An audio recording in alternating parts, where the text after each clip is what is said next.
आपने गाय के नाम पे राजनीति करने वाले अनेकों नेता देखे होंगे। कहीं पे सरकारें बन जाती हैं तो कहीं पर गायों के नाम से ही सरकारें गिर भी जाती हैं। आपने गायों के नाम से होता हुआ भ्रष्टाचार भी देखा होगा। अगर मैं बात करूं छत्तीसगढ़ की तो आपने देखा होगा कि किस तरह से जो हमारे प्रदेश के यशस्वी मुख्यमंत्री हैं भूपेश बघेल जी, उनकी जो योजना है नरवा गुरुवा घाड़ी बाड़ी, उसके अंतर्गत पे गौठान योजना आती है। और शायद तक से अगर मैं सही हूँ तो मेरे ख्याल से इस भारत की सबसे भ्रष्ट योजना के नाम पे उसको कहीं ना कहीं आज के बाद में या आने वाले समय पे जाना जाएगा, क्योंकि किसी भी गौठान की हालत बिल्कुल भी सही नहीं है। ना वहाँ पर गायें दिखती हैं और ना ही वहाँ पे गायों के लिए कोई व्यवस्था दिखती है, लेकिन लगातार उसी के नाम से पैसे का आहरण किया जा रहा है। लेकिन चलिए, आज मुद्दा अलग है, आज की बातें अलग है, क्योंकि मैं आज जहाँ पे खड़ा हूँ, आप मेरे पीछे देख रहे होंगे कुछ गाय हैं और एक ये गौशाला है, एक और गौशाला है। जैसे मैंने आपको बताया कि आपने देखा होगा कि गायों के नाम से रोटी तो बहुत सारे लोग खाते हैं, लेकिन गायों को रोटी खिलाने वाले लोग बहुत कम ही मिलते हैं। चलिए, आपको बताना चाहूँगा, मेरे साथ में ऐसे ही एक गौ सेवक है, उनसे आपका इंट्रोडक्शन कराऊँगा। क्योंकि अगर इस बात की जाए इस ज़िले की, तो जिस तरह से गायों की रक्षा, गायों की देखभाल, और अगर कोई बीमारी होती है तो भी लोग इनको याद करते हैं, गायों को कोई दिक्कत होती है तो भी लोग इनको याद करते हैं, गायों को अगर एक्सीडेंट हो जाए तो भी लोग इनको याद करते हैं, और अगर कहीं दुख के साथ कहना पड़ रहा है कि कहीं पर दुर्घटना हो जाती है और मृत्यु हो जाती है किसी गौवंश की, तो भी लोग इन्हीं को याद करते हैं। बहुत बहुत स्वागत है अनुराग जी आपका अब तक चैनल पर। धन्यवाद।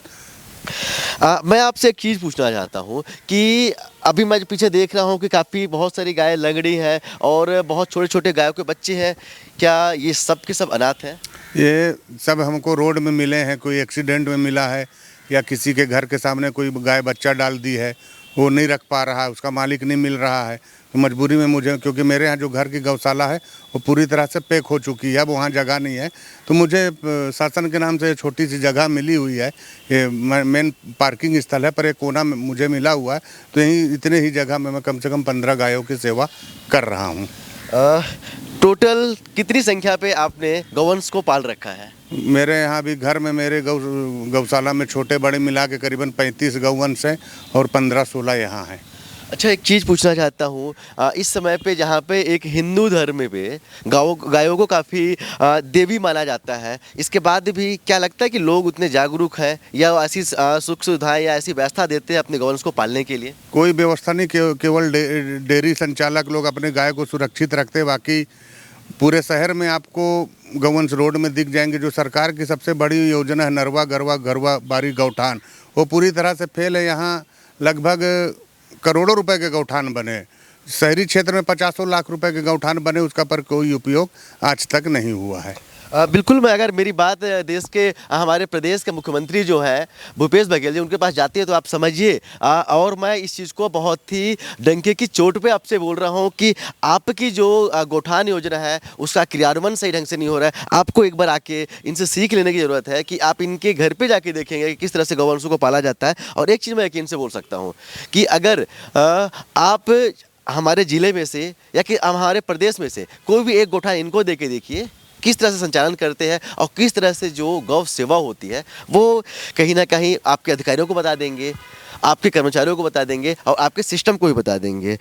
आप ऐसा क्यों करते? क्या मिलता है आपको गौवंश की सेवा करके? मैं तो जब से होश संभाला हूँ तब से मेरे घर में गौवंश है। मैं 2011 से गौ रक्षा वाहिनी संगठन से जुड़ा हूँ, तब से निरंतर गौ सेवा कर रहा हूँ। 2019 में हमारे संगठन के द्वारा प्रदेश का पहला रोटी रिक्शा बैंक शुरू किया गया है। आपके सामने में है हमारा टूटा फूटा सबसे पहला रोटी रिक्शा बैंक। उसके बाद फिर हमको बैकुंठपुर नगर पालिका की मदद से एक बैटरी वाला रिक्शा मिला। फिर यहाँ के विधायिका महोदय के सौजन्य से हमें तीसरा रोटी इंजन वाला रोटी रिक्शा बैंक मिला। तो ये निरंतर चल रहा है, जिसका कि रिक्शा चालकों का खर्चा मेरे कुछ सहयोगियों के द्वारा भी किया जाता है। बाकी इनका पूरा खर्च, मेरी एक स्टेशनरी और बुक्स की दुकान है, वहीं से इनका मैं खर्चा पानी चलाता हूँ। कितना खर्चा हो जाता है अगर औसतन बात करें एक मंथ की? तो एक मंथ में कम से कम 50 से 60 हज़ार रुपये का खर्चा है।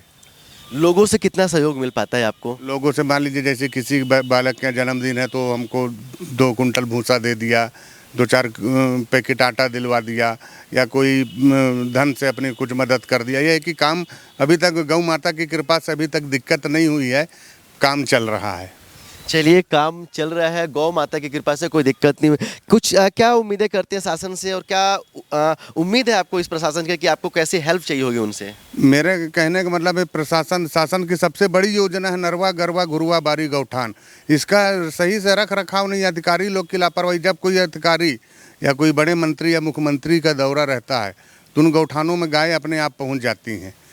और सबसे ताज्जुब की बात है कि जिन गौठानों में आज तक एक भी गाय नहीं रखी गई, वहाँ से लाखों रुपए का महीना गोबर खरीदी हो रहा। आप समझ लीजिए कितना बड़ा घोटाला है ये। बिल्कुल, निश्चित तौर पे काफ़ी बड़ा घोटाला है। और एक चीज़ आपसे और पूछना चाहूँगा, ये जो आप गौवंश की सेवा करते हैं, प्रेरणा कहाँ से मिलती है और ये इच्छा शक्ति कहाँ से लाते हैं आप? इच्छा शक्ति आपको बताया ना कि जब से शुरू से ही मेरे घर में गौवंश थी। एक दो बार एक्सीडेंट हुआ, गाय लोग जख्मी पड़े रहती रही, मन में भाव आया, उसी समय से चल रहा। खुशी मिलती है किसी भी गाय को बचा लेते हैं उसके? बहुत ज़्यादा खुशी मिलती, चैन की नींद सोचता हूँ। कोई बीमारी नहीं है, ऊपर वाले की दया से किसी के सामने हाथ नहीं फैलाना पड़ता, सब गाय अपना व्यवस्था खुद कर लेती हैं।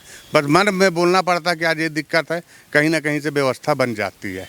चलिए, निश्चित तौर पे अगर हम हमारे कर्म अच्छे होंगे तो हमारा भाग्य अच्छा ही होगा। आप देख रहे होंगे कि यहाँ पर काफ़ी संख्या पर रोटियाँ भी रखी हुई हैं। ये रोटियाँ आप लोग यहाँ पर छोड़ के आते हैं या? हमारा रिक्शा, रोटी रिक्शा पूरे बैकुंठपुर के 20 वार्ड में जाता है।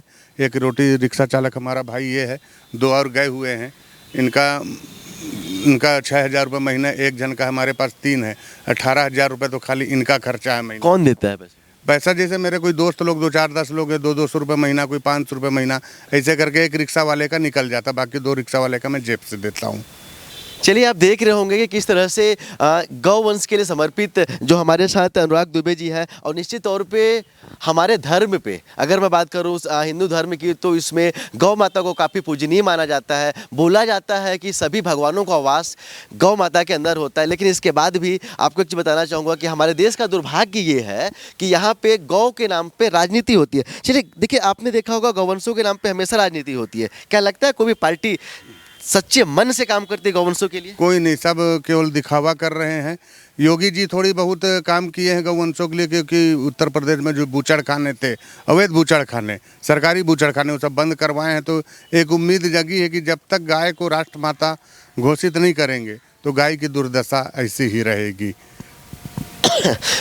अभी भी बहुत सारे राज्य हैं बीजेपी के, क्योंकि सबसे ज़्यादा जो राजनीति होती है गायों के नाम पे वो कहीं ना कहीं बीजेपी ही करती है। लेकिन आपको बताना चाहूँगा, अभी हमारे देश में मैक्सिमम जगहों पे बीजेपी के शासन है, वहाँ बीजेपी के मुख्यमंत्री बैठते हैं, लेकिन वहाँ भी गाँव की वही दशा है। हाँ, जैसा कि इन्होंने बताया कि कुछ जैसे यहाँ पर जोगी जी का नाम इन्होंने लिया कि अवैध बूचड़खाना उन्होंने बंद करा है, लेकिन मैक्सिमम जगह पर देखा जाए तो जो राजनीतिक पार्टियाँ हैं सिर्फ और सिर्फ एक लोगों को बहका के, लोगों को उकसा के और गाय के नाम पे राजनीति करना चाहती है। सच्चे मन से सेवा करने का जो अभाव अभी भी दिखता है राजनीतिक पार्टियों पे। लेकिन एक चीज़ आपको बताना चाहूँगा, इसके लिए जवाबदार भी हम हैं, जिम्मेदार भी हम हैं, क्योंकि क्या बोलना चाह रहे हैं? अभी हर साल गर्मी में गौवंशों को पानी पीने के लिए शहर में हर साल 50 से 60 नाद बांटा गया रहा।